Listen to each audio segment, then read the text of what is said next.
This is Porsche's all-new hypercar. It's called the Mission X, and it's a successor to the iconic 918 Spider and legendary Carrera GT. And Porsche's getting ready to try to break the Nürburgring lap record with it. This means it'll have to beat the AMG 1's current lap record, and that's basically a Formula 1 car with a roof and an extra seat. So it's pretty extreme then. In fact, this new Porsche has plenty of tricks up its sleeve, and in this video I'll tell you all about them, because I'm Matt Watson and you're watching Car Wow.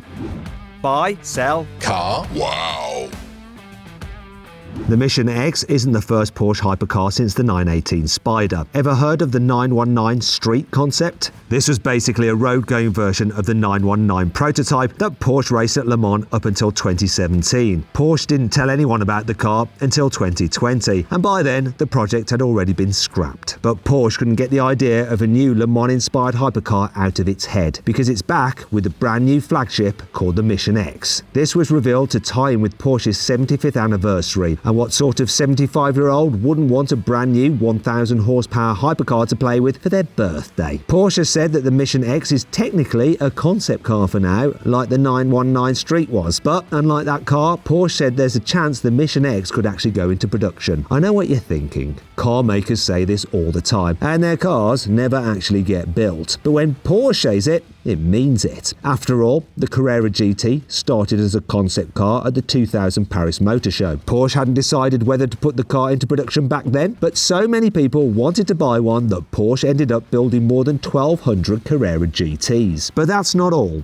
Porsche has already revealed some very specific performance targets for this new Mission X, and you don't go around promising stats like this without planning to back them up in future, especially if you're a massive global brand like Porsche. Some of these numbers are absolutely bonkers, and I'll tell you about them in a bit. But before we get into the car's performance, I want to talk about the way it looks. In short, it looks incredible. It's very different from the 919 Street that Porsche revealed a few years ago. It definitely isn't just a Le Mans car with some nice paint, some new wheels and a set of indicators. It's a completely new car that Porsche designed from the ground up. One of the most head-turning things about it are the headlights. Instead of round lamps like on almost every other Porsche, you get 4 vertical bars on each side. They look a bit like someone's taken the headlights off a 963 racing car and flipped them round by 90 degrees. Speaking of which, the Mission X definitely takes some inspiration from that racing car silhouette when you look at it from the side. It's very low, very long, and very aerodynamic. Even the retro-style wheels have aero covers at the back like old Porsche Group C cars. Speaking of which, the back of the Mission X has obviously been designed with aerodynamics in mind. You don't get a huge rear wing, but there's an absolutely giant diffuser that takes up almost the entire rear bodywork. This helps the Mission X produce even more downforce than a 911 GT3 RS. And that car, with its gigantic rear wing, produces 860 kilograms of downforce at 177 miles an hour. Somehow Porsche has managed to top this figure without giving the Mission X loads of wings and splitters like the GT3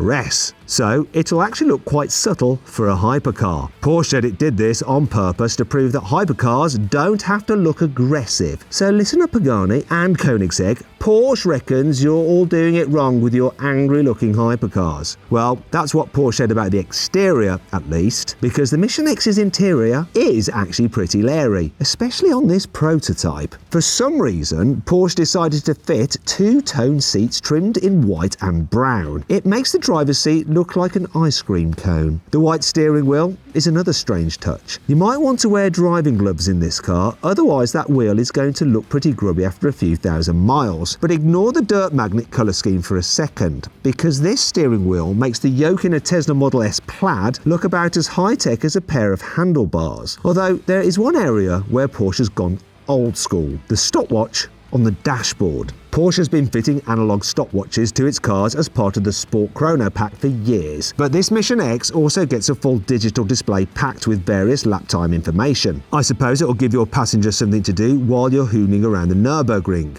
And speaking of the Nürburgring, Porsche has a lofty goal in sight for the new Mission X. It wants its hypercar to break the lap record for road legal cars around this legendary racetrack. The current record for a road car was set by Mercedes with the AMG 1. It completed a lap in 6 minutes, 35.183 seconds. That's more than 8 seconds quicker than the previous record, which was set by a Porsche 911 GT2 RS with some upgraded parts from Manthey Racing. It's also about 22 seconds quicker than the lap time set by a Porsche 918 Spider back in 2013. It's easy to see how the AMG 1 is so quick, because it's as close to a road legal racing car as you can get. It has the same 1.6 litre turbocharged V6 engine as a Mercedes 2015 Formula 1 car, but it also comes with 4 electric motors that boost the car's combined power to more than 1060 horsepower, and it has all sorts of wild active aero to produce masses of downforce to let you corner at insane speeds. I've actually driven an AMG 1 around the Nürburgring Grand Prix circuit, and I couldn't believe just how quickly it corners. If you want to watch that video and find out how I broke that particular £2 million hypercar, then click on the pop-out banner or follow the link in the description below. But unlike AMG, Porsche isn't going to make this new car a hybrid.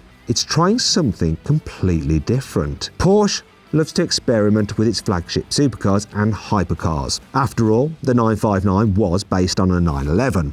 But it came with a twin-turbo, flat-six and a high-tech four-wheel drive system unlike anything anyone had ever seen before. It had so much power and so much grip that it would do 0 to 60 miles an hour in just 3.7 seconds. That is still very quick, even by today's standards. Then Porsche went a bit mad and created the legendary Carrera GT. This was completely different from the 959. It has a naturally aspirated 5.7 litre V10 that was originally designed for Formula 1 cars and Le Mans prototypes. It was also mid-engined and rear-wheel drive, but that wasn't enough for Porsche, because it changed everything yet again for its next hypercar, the 918 Spider. This had a twin-turbo V8, but it also had 2 electric motors, and one of them drove the front wheels, making the 918 all-wheel drive. Now though, Porsche is ready to move the game on yet again with the new Mission X, because this all-new hypercar is going to be a pure electric vehicle. But don't get too worried just yet. This new car could be one of the best hypercars of the 21st century. Porsche hasn't confirmed how much power it'll have, but it has said it'll have an incredible power-to-weight ratio of about 1,000 horsepower per tonne. To put that into perspective, a Porsche 918 Spider with the Weissach pack weighs 1,634 kilos, and it has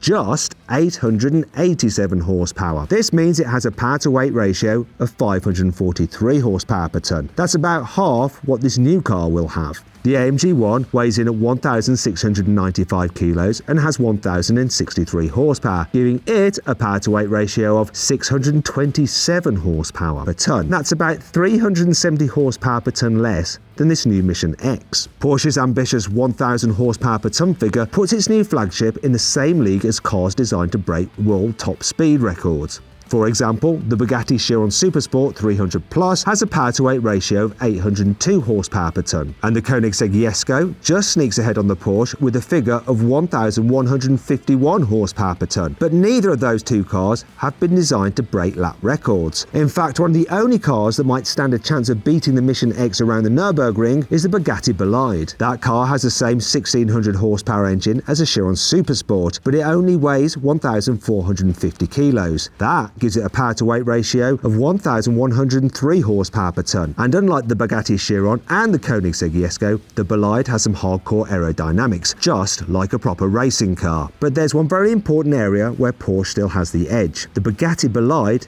isn't going to be road legal. Porsche, however, has said that you absolutely would be able to drive the Mission X on the road. It should even be relatively easy to live with, because Porsche said it should come with a 900-volt charging capacity. That's twice the capacity of a new Taycan Turbo S, which means you should be able to charge it much quicker. And if Porsche decides to put the Mission X into production, you can bet it'll cost less than the £3.2 million Bugatti Bolide. And you might even stand a chance of getting your hands on one too. Porsche made more than 1,200 Carrera GTs, and it built 918 examples of the 918 Spider. Bugatti will only make 40 Bolides, and they've already sold every single one. I hope you'll enjoyed the video. If you did, give it a like. Let me know what you think of it in the comments below. If you want to watch some more videos, I've picked a couple out for you there. I think you'll like. Just click on those windows to watch them. Or if you haven't done so already, make sure you subscribe to this channel. You can do that just by hitting the Carwow logo there. Simple.